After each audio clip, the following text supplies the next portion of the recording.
Bismillahirrahmanirrahim.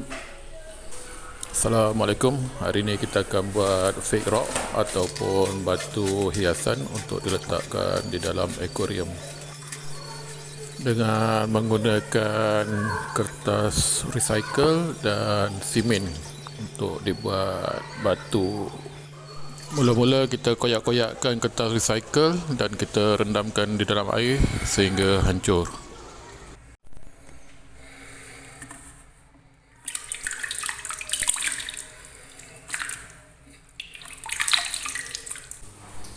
Kemudian kita buangkan air itu dengan menggunakan tapis bawang.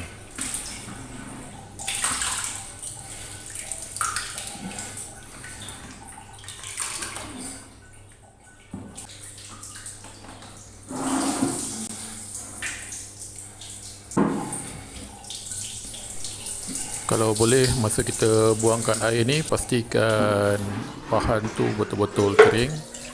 Sebab nanti masa kita nak kepalkan, nak buat bentuk batu tu, jadi air simen dia tak keluar sekali lah.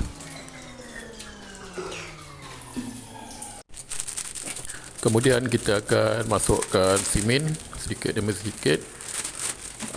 Lagi banyak lagi bagus kerana dia akan menjadi lebih kuat dan berat.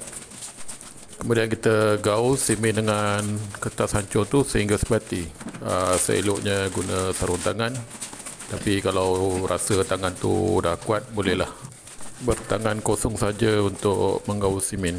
Tapi saya guna sarung tangan lah. Tangan saya tak kuat, saya pun tak ada ilmu kebal. Kemudian kita kepal-kepalkan bancuan tadi tu sehingga menjadi seperti seakan-akan batu lah.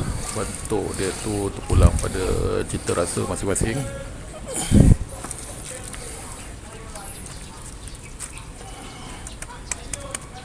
Saya lebih suka menepuk dan membelai batu yang nak buat ni dengan penuh kasih sayang supaya dia kelihatan lebih handsome lagi lah bila masuk ke dalam akuarium.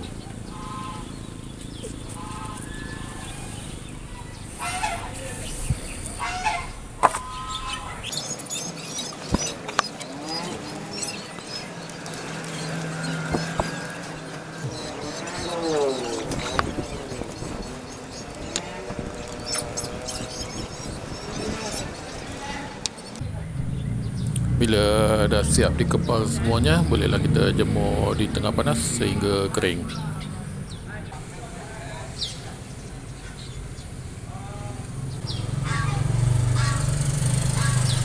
Ini adalah hasil batu fake rock kita yang kita buat hari tu. Dah kering. Jadi hari ini kita nak test batu ni tenggelam ke atau timbul di dalam air.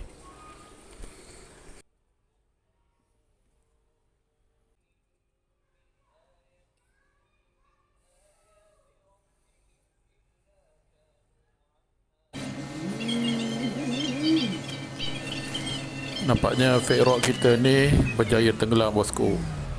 Terima kasih kerana sudah menonton dan selamat mencuba. Assalamualaikum.